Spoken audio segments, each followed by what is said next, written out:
Hello दोस्तों, स्वागत है हमारे यूट्यूब चैनल लर्न क्विज में। आज के इस वीडियो में हम बात करेंगे राजस्थानी साहित्य से रिलेटेड क्वेश्चन आंसर, जिसमें अपन थ्योरी भी साथ साथ में कवर करेंगे। तो अगर आपको ये वीडियो अच्छा लगे ना, तो इसको लाइक और शेयर और सब्सक्राइब हमारे चैनल को ज़रूर करें। तो चलिए दोस्तों, स्टार्ट करते हैं। हमारा पहला क्वेश्चन है, राजस्थानी साहित्य का भक्ति काल कब से कब तक रहा है। ठीक है, आपको बताना है। ऑप्शन ए है, क्या 1050 से 1450 रहा है, क्या 1450 से 1650, 1650 से 1850 या फिर 1850 से अब तक। आपको बताना है कि राजस्थान में जो राजस्थानी साहित्य का जो भक्ति काल है वो कब से कब तक था। अपना ऑप्शन जो होगा वो राइट हो जाएगा आपके ऑप्शन बी। क्या हो जाएगा? 1450 से 1650 तक। ठीक है, ऑप्शन बी राइट हो जाएगा। अगले क्वेश्चन की बात करते हैं। देखो, अगला क्वेश्चन नहीं है, अभी कुछ थ्योरी है, वो देखते हैं। क्या बोल रहा है कि राजस्थानी साहित्य की इतिहास परंपरा को हम निम्न रूप में प्रस्तुत कर सकते हैं। क्या क्या वो है? देखो, सबसे पहले भक्ति काल, ये जो काल है ना, वो 4 प्रकार के काल हैं। ठीक है, राजस्थानी साहित्य के इतिहास के कितने काल हैं? 4 काल हैं। जिसे पहला कौन सा काल है? प्राचीन काल। दूसरा है पूर्व मध्य काल, उत्तर मध्य काल, और चौथा है आधुनिक काल। ठीक है, जो प्राचीन काल है वो किनका रहा है? वीर गाथा का काल। किनका काल रहा है? वीर गाथा का काल रहा है। कब से कब तक है? 1050 से 1450 तक। पूर्व मध्य काल जो है वो भक्ति काल था, 1450 से 1650। उत्तर मध्य काल जो है वो है श्रृंगार रीति और नीति परक काल। ठीक है, 1450 से 1850। और आधुनिक काल जो है, इसमें विभिन्न विषयों और विधाओं से क्या है, ये युक्त है। और कब से कब तक है? 1850 ईस्वी से अब तक जो है वो अपना आधुनिक काल चल रहा है। ठीक है, इसको आपको अपनी नोटबुक में लिख लेना है। अगले क्वेश्चन की बात करेंगे। देखो, अगला क्वेश्चन क्या बोल रहा है कि श्रीधर व्यास द्वारा रचित रणमल चंद किस काल की रचना है। क्या ये वीर गाथा काल की है, या ऑप्शन बी है भक्ति काल की है, या फिर है आपके ये रीति काल। ये रीति कर देना है ना, ये क्या है आपके? रीति काल है, या ये रीति काल है, या फिर यह आधुनिक काल। ठीक है, ये रीति कर दो, रीति काल। रीति या श्रृंगार जो था ना तीसरे नंबर वाला, वो। ठीक है, तो ये आपको बताना है कि कौन सा काल जो है वो श्रीधर व्यास द्वारा रचित जो रणमल चंद जो हैं वो कौन सी काल की रचना है। तो आपका ऑप्शन जो राइट हो जाएगा वो हो जाएगा ऑप्शन ए, वीर गाथा काल का। ठीक है, अगले क्वेश्चन की बात करते हैं। देखो, अब वीर गाथा काल के बारे में कुछ देख लेते हैं पॉइंट्स। जो प्राचीन काल जो है, प्राचीन काल की वीर गाथा काल 1050 से कब तक है? 1450। इस काल में वीरताओं के बारे में है ना, काव्यों की प्रमुखता के कारण इस काल को क्या बोला है? वीर गाथा काल के नाम से जाना जाता है। इस काल की महत्वपूर्ण रचना जो है वो है श्रीधर व्यास की रणमल चंद। जैन कवियों की धर्म प्रधान कृतियों में राज साहित्य की समृद्धि में बड़ा योगदान है। ठीक है, इसमें और भी रचनाएं हैं, जैसे कि रिपु दारण रस की, जिसमें रचना 905 के लगभग भिनवाल में हुई थी। कौन सी रचना हुई थी? रिपु दारण रस। ठीक है, कब हुई थी? 905 ईस्वी में। और कहाँ हुई थी? भिनवाल में हुई थी। और कैसी रचना है? ये है वीर गाथा काल की रचना है। ठीक है, अगले क्वेश्चन की बात करेंगे। क्वेश्चन 3 है, निम्न में से कौन सा युग्म सही सुमेलित नहीं है। आपको बताना है कि कौन सा जो है वो सही सुमेलित नहीं है। वज्रसेन सूरी का जो है जो रचना है वो क्या है? भरतेश्वर बाहुबली घोर। ठीक है, भरतेश्वर बाहुबली क्या है? घोर। ऑप्शन बी जो है वो है शालिभद्र शूरी। शालिभद्र शूरी की क्या बाहुबली है? जीन वल्लभ शूरी की क्या वृद्ध नवकार है, या फिर सोम कुंवर की पृथ्वी चंद चरित्र है। आपको सही सुमेलित नहीं है, नहीं बताना है। ठीक है, तो बताओ, देखिए क्या हो जाएगा ऑप्शंस, क्या हो जाएगा ऑप्शन आपके? Option A, option B, option C, या ऑप्शन डी। तो राइट ऑप्शन हो जाएगा सोम कुंवर के द्वारा रचित पृथ्वी चंद्र चरित्र। ठीक है, क्योंकि सोम कुंवर ने जो है वो पृथ्वी चंद्र चरित्र नहीं लिखा है। पृथ्वी चंद्र चरित्र जो है वो मणिक चंद्र सूरी ने लिखा है। ठीक है, मणिक चंद्र सूरी ने, ये आपको याद रखना है। यहाँ पर लिख देते हैं मणिक चंद्र सूरी। ठीक है, अब आगे की बात करते हैं, कुछ थ्योरी हैं इसमें देख लेते हैं।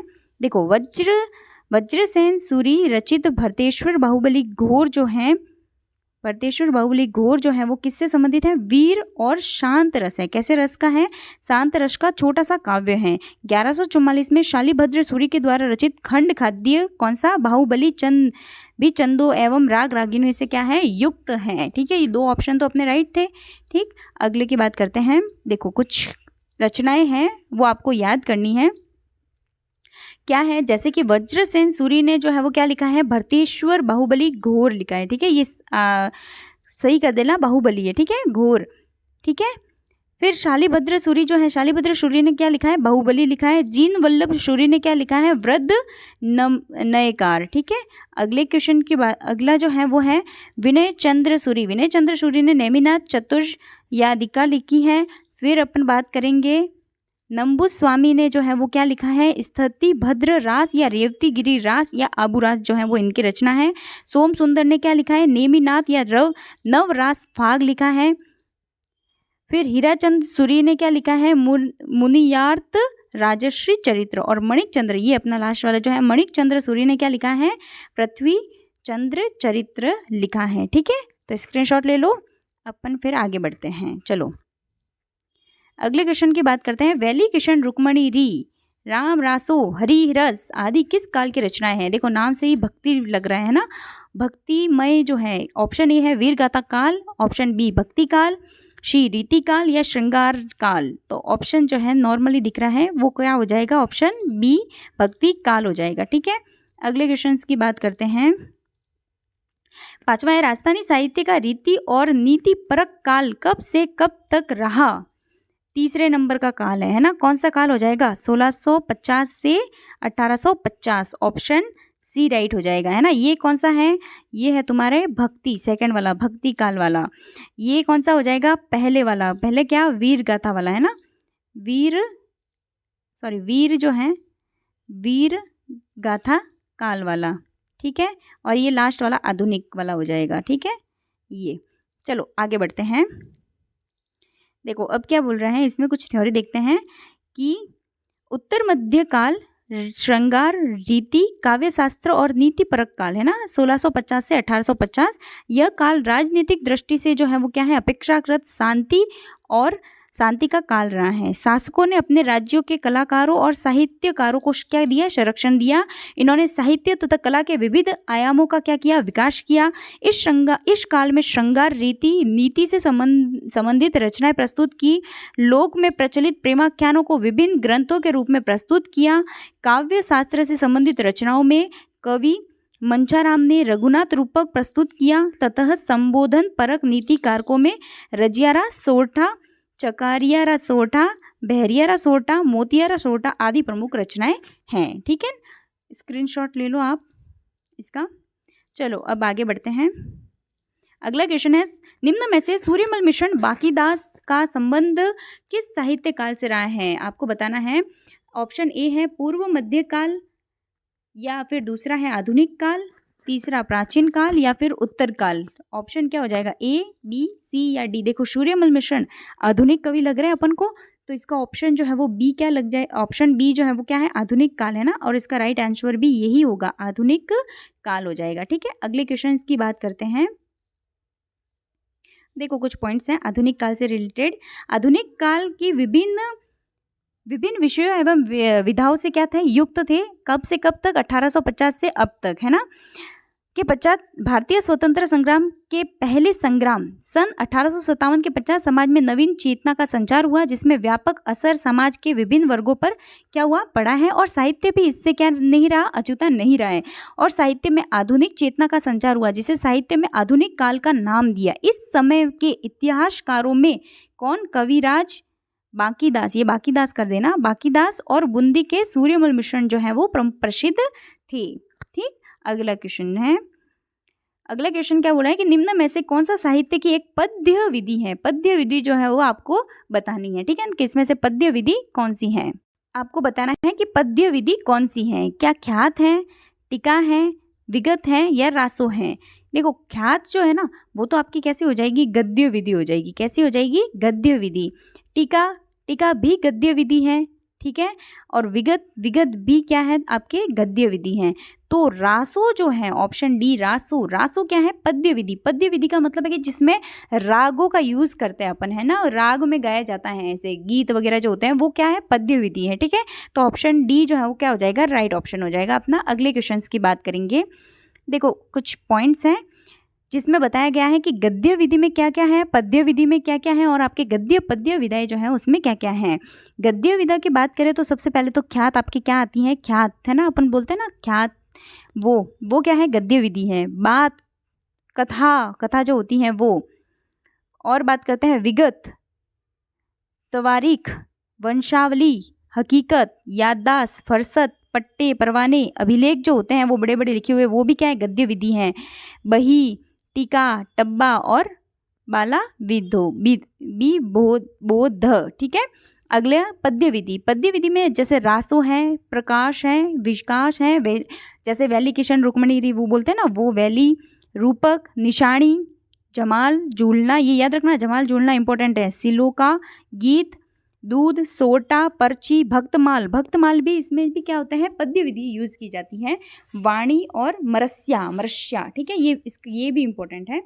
गद्य पद्य विधि। अब गद्य पद्य विधि में आपके क्या क्या आता है, एक तो आती है वचनिका और एक आती है दवावेत, ठीक है। तो ये आपको याद रखने हैं। अगले क्वेश्चन की बात करेंगे। देखो साहित्य की कौन सी विधाओं में राजाओं की कीर्ति, सम्मान और सफलताओं से संबंधित है, मतलब उनके राजाओं की कीर्ति और सम्मान से संबंधित और सफलता से संबंधित किसके बारे में लिखते हैं वो बताना है आपको।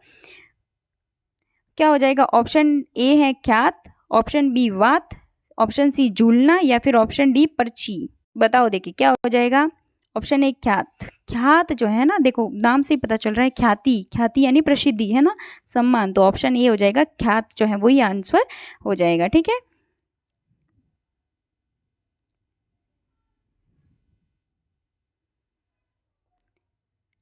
ख्यात से आशय क्या है कि ख्याति युक्त, प्रख्यात, विख्यात, कीर्ति आदि से होती हैं। देसी राजाओं के जो राजाओं ने अपने सम्मान, सफलता और विशेष कार्यों के विवरण के रूप में अपना इतिहास लिखवा कर क्या किया था, संचित किया था, इकट्ठा किया, है ना, उसको रखा। यह इतिहास जो है वो क्या कहलाएगा, ख्यात कहलाएगा।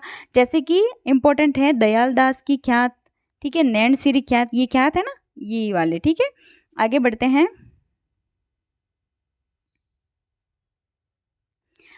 आगे की बात करेंगे। अगला क्वेश्चन है कि जिन भात फौज में गारी चाहिए उन्हीं भात बात में कोई जरूरी हुए, बात में को काई जरूरी हुए हैं। देखो क्वेश्चन क्या बोल रहा है, जिन भात फौज में मनगारी यानी कि हुमकारी, यानी कि उसमें अपन को हाँ बोलना या ना बोलना होता है। चाहिए उन बात में कोई काई जरूरी होवे है, वो बात में क्या जरूरी होता है, क्या हुंकारी देनी जरूरी होती है, क्या थेकारो जरूरी है, या जयकारो जरूरी है, या हलकारो जरूरी होता है। कोई बात बोलते हैं अपन, है ना, इसका मतलब क्या है कि कोई बात बोलते हैं तो उसमें एक हाँ भरने वाला या ना भरने वाला तो होता है ना, तो वो अपन क्या बोलते हैं उसको हुकारा देने वाला, है ना। कोई अपन जैसे व्रत वगैरह करते हैं तो कथाएं सुनाते हैं दादी नानी, है ना, तो वो उसमें क्या बोलते हैं कि एक जना जो है ना वो क्या देता है, हुकारा देता है, हाँ हाँ ऐसे, है ना। तो वो ऑप्शन क्या हो जाएगा अपना, ए ऑप्शन हो जाएगा हुकारी देनी, ठीक है। अगले क्वेश्चन की बात करेंगे। देखो अगला क्वेश्चन है कि राजस्थानी साहित्य की कौन सी श्रेणी कहानी या कथा विधा से संबंधित है। ऑप्शन ए वात, ऑप्शन बी मेली, वचनिका या विगत।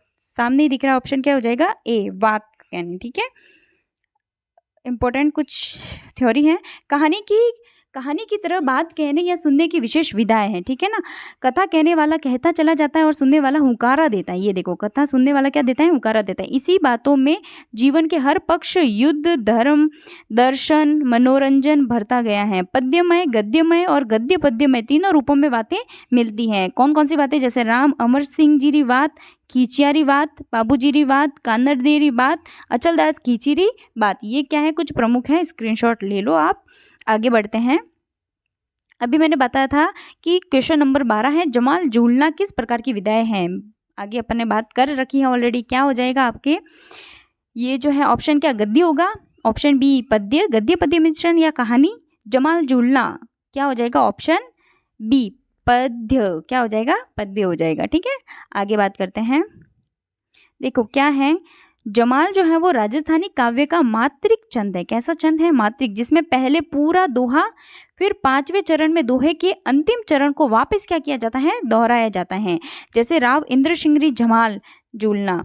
झूलना क्या होता है? झूलना राजस्थानी काव्य का ये भी एक मात्रिक छंद है, जिसमें 24 अक्षर के वर्णिक छंद के अंत में यह गण जो है वो होता है। अब इसमें कौन कौन से इंपॉर्टेंट है वो देखते हैं। जैसे देखो, अमर सिंह जीरा झूलना। अमर सिंह जीरा क्या है? झूलना। किसने लिखा है? किशन सिंह हाड़ा ने।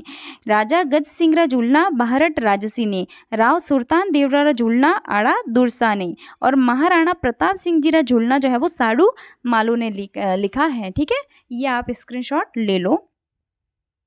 अगले क्वेश्चंस की बात करते हैं। संत महात्माओं का जीवन परिचय जो है वो क्या कहलाता है? क्या वो झूलना कहलाएगा, पर्ची, टीका या रब्बा? संत महात्माओं का जीवन परिचय जो है वो है आपके ऑप्शन बी। क्या हो जाएगा? पर्ची कहलाएगा। महात्माओं का जीवन जो है वो पर्ची कहलाता है। ठीक है, कुछ पॉइंट्स देखते हैं। संत महात्माओं के जीवन परिचय राज्य पदबंध की रचनाओं में मिलता है। जैसे उनसे क्या बोलेंगे? पर्ची कहेंगे। जैसे नामदेव जी री पर्ची, कबीर री पर्ची, संत रैदास जी री पर्ची, संत पीपा जी री पर्ची, दादू जी री पर्ची, मीराबाई री पर्ची, इस तरह से उनके जीवन परिचय के बारे में मिलता है। अगले क्वेश्चन की बात करते हैं। सूरज प्रकाश के रचयिता, सूरज प्रकाश के रचयिता जो है वो कौन है? किशोरदास हैं, कवि कर्णिदान हैं, बख्तावर है या फिर मूड़ा आसिया जी हैं? बताओ, देखिए क्या हो जाएगा। Option A Kishordas, option B Kaviya Karnidan, Bakhtawar या मूड़ा आसिया जी। ऑप्शन बी कवि कर्णिदान। ठीक है, सूरज प्रकाश जो है वो कवि कर्णिदान के द्वारा रचित हैं। ठीक है, अगले क्वेश्चन की बात करेंगे। देखो इसमें कुछ पॉइंट्स हैं, आपको ये इंपॉर्टेंट साहित्यकार याद रखने हैं। जैसे किशोरीदास जी ने क्या लिखा है? राज प्रकाश। ठीक है, आसिया मान सिंह जी ने महायश प्रकाश लिखी है। कवि कर्णिदान ने सूरज प्रकाश, रामदान लालस ने भीम प्रकाश, ये प्रकाश कर देना। मोड़िया आस जी ने पाबू प्रकाश किसने लिखा है? मोड़िया आसिया जी ने। किशन सिढाइच, उदय प्रकाश, बख्तावर जी ने कहर प्रकाश और कमजी दधवाड़िया जी ने क्या लिखा है? दीपक कुल प्रकाश। ठीक है, ये आपको इंपॉर्टेंट नोट करने हैं। अगले क्वेश्चंस की बात करेंगे। देखो 14वां क्वेश्चन है, काव्य की ऐसी विधा जिसमें आमोद प्रमोद विषयक पहलुओं का भी क्या किया जाता है? वर्णन मिलता है, उसे क्या बोलेंगे? विलास बोलेंगे, बही बोलेंगे, प्रकाश या रासो? ऑप्शंस क्या हो जाएगा? ऑप्शन ए जो है वो राइट हो जाएगा, जिसे क्या बोलेंगे? विलास कहेंगे। क्या बोलेंगे? विलास। ठीक है, जिसमें काव्य की ऐसी विधा होती है जिसमें आमोद प्रमोद का विषय जो है वो आपके सम्मिलित होता है। ठीक है, अगला है, देखो विलास होते क्या है? विलास काव्य कृतियों में राजनीतिक घटनाओं के अलावा जो आमोद प्रमोद के विषय पहलुओं का वर्णन मिलता है, जैसे कि राज विलास है, बुद्धि विलास है, व्रत विलास है, विजय विलास है, भीम विलास है आदि इंपॉर्टेंट कुछ विलास हैं आपके। ठीक है, अब है बही क्या होता है? अपने ऑप्शन में देखा ना, बही क्या है? एक विशेष प्रकार की बनावट के रजिस्टर को क्या बोलते हैं? बही बोलते हैं, जिसमें इतिहास संबंधित कई उपयोगी सामग्री दर्ज हुई मिलती है। राव व बड़वे अपनी बहियों में आश्रयदाताओं के नाम और उनको मुख्य उपलब्धियों का ब्यौरा लिखते थे। जैसे चित्तौड़ उदयपुर में पाटानामा की बही, पाबूदानरी बही, ये बही कर देना, और जोधपुर राणाओं की भंगारी बही। ठीक है, ये ऐसे कुछ बहियां हैं। आगे बात करते हैं क्वेश्चन में, ऐसी साहित्य विधा जिसमें किसी वंश के आदि पुरुष से विद्यमान पुरुष तक, वर्तमान विद्यमान के पुरुष तक की पीढ़ीवार वर्णन जो मिलता है, उस साहित्य को क्या बोलेंगे? क्या बही कहेंगे, वंशावली कहेंगे, मरच्चा बोलेंगे, ये मरच्चा कर देना, और रासो क्या हो जाएगा? ऑप्शन बी हो जाएगा वंशावली। ठीक है, वंशावली, वंश की जो है वो पूरी जानकारी मिलती है उनमें। कुछ पॉइंट्स देख लेते हैं, वंशावलियाँ क्या होती हैं। इस श्रेणी की रचनाओं में राजवंशों की वंशावलियों का विस्तृत विवरण मिलता है, जिसमें किसी वंश की आदि पुरुष से विद्यमान पुरुष तक की क्या मिलती है? पीढ़ीवार वर्णन मिलता है। वंशावलियों की अधिकतर भाटों द्वारा लिखी गई हैं।